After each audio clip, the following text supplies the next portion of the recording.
everyone, this is Becca from Becca's Music Room. I'm a music teacher who talks about teacher tips, teacher life, teacherpreneurs, and all things that might hopefully make your life just a little bit easier. Today I'm going to talk to the teacherpreneurs especially about whether or not you need to have a blog to go along with your TPT shop. If you find this video helpful, please make sure you like, subscribe, and share so that we can help other teacherpreneurs as well. Now, let's jump right into it. Do I need a blog to go with my TPT shop? Yes.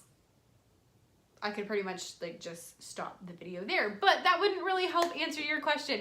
So I'm gonna go a little bit more in detail as to why having a blog for your TPT shop is a very, very good idea.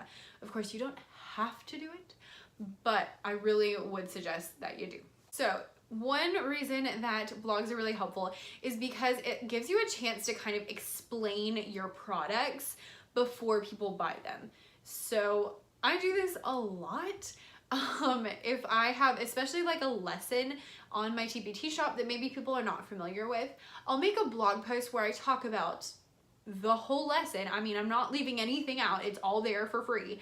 And then people can choose to use my resources to go along with it, or they can choose to make their own. So that has really made a difference. Like I see on my TPT shop, people are buying from my blog, and I think that's the reason, because especially if it's something they maybe have never heard of before, it is really helpful to know a little bit about it before you actually make that monetary investment.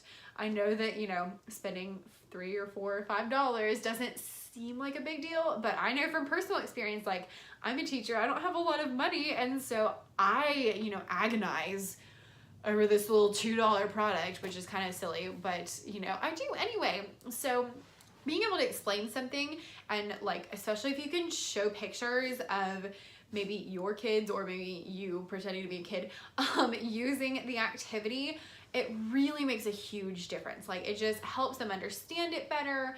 It makes them want to buy it, like all those kind of things. It makes a huge difference. Also, you can do roundups, like my favorite things to teach whatever. I teach music, so I'll do, like I did my favorite activities to teach piano and forte. And I listed out, 10 different things, and some of them were just things that I do. Some of them were other blog posts, and some of them were TPT products. So I got to say, oh, I have these piano and forte rhythm cards that my kids love using. You can get them here, but you don't have to if you don't want to. And so they get ideas, and then they also might buy your products if they want to. I try not to sell really hard on my blog because I want to give content away for free, but I also want them to know, like, yeah, you can buy this and it'll make your life easier. It really will. So number 2 is that you can build your email list. If you don't have an email list, you should. Now, if you're anything like me, I am kind of sick of people talking about growing their email list, but it is very important because Instagram can just go in and delete your account, or Pinterest can totally change their algorithm. So your email list is really the only thing that you have that no one else can take away. So it's very, very important. And if you're just on TPT, then I don't really know how you're building an email list. But if you are a blogger, then definitely have a way to grow your email list. Like in every single blog post, I talk about, hey, if you want to get updates about new blog posts and join my free resource library, we can talk about that in a different video, then you can click here, and people sign up every single day. And I think I'm at like 350 people, subscribers, and I send them like 2 emails a month, so it's not a lot of work on my end, but they get to know all about all the things I'm doing here on YouTube and on TPT and on my blog. And so it keeps me in their brains. And also I try to do it either like Sunday or Mondays so that they're already thinking like, oh, what are we gonna do this week? Oh, look, I got a message from Becca and here's all these ideas for things we could do this week for teaching. So that's really nice and helpful. I don't know how you do that if you're just on TPT. I do have a link in my TPT shop as well talking about it, but you can do that so much easier on a blog, I do believe. The third reason that you should have a blog, and what I think is the most important, is that it builds trust.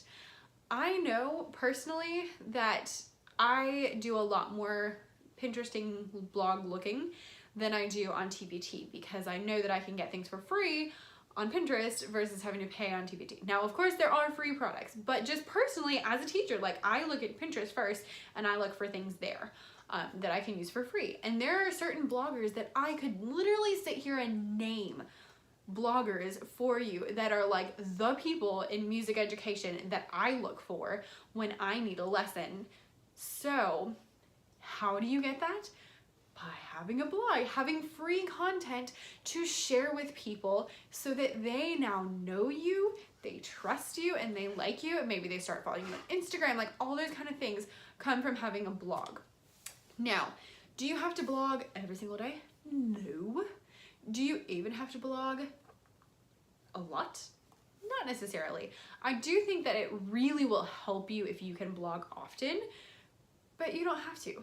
I think at the very least that you should definitely have a website so that if people have seen you on TPT, they can at least go to your website, you can at least collect emails, maybe you can do some other stuff. But I would say blog at least once a month, even if you're just, you know, talking about a lesson you did with one of your products, or talking about your new stuff, or just talking about life in general. Just do something so that people can get to know you a little bit better, because when they know you, they will trust you, they will trust your stuff, and they will choose your products over other people because they've already seen your name. I do this when I buy things.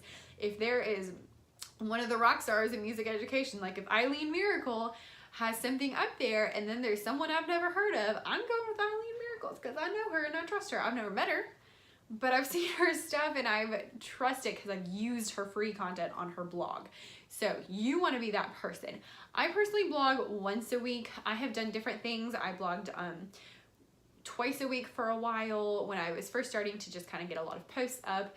I don't really blog over the summer because I'm lazy, but I blog once a week, and that has helped really a good bit with me driving traffic to my website, driving traffic from my website to my TPT shop, and just making sure that new people are hearing about me, hearing my stuff, so that they will then want to use my stuff, because, you know, I am all about helping people. This may seem like a huge sales pitch, but really I'm all about helping people, and I love to provide free content on my blog, but I also need some of that to be returned to me because it's a lot of work. So that's where TPT comes in. I hope you found those little reasons for having a blog helpful. If you have any questions about any of that kind of stuff, leave it down below. If you're interested in hearing more about like how to actually have a blog, or how to structure your blog, or how to plan your blog, you know I'm all about the planning, then let me know down in the comments so that I know what videos you would like to see in the future. If you found this helpful, please make sure you like, subscribe, and share so that we can help other people with their blogging adventures, and have a wonderful, wonderful week.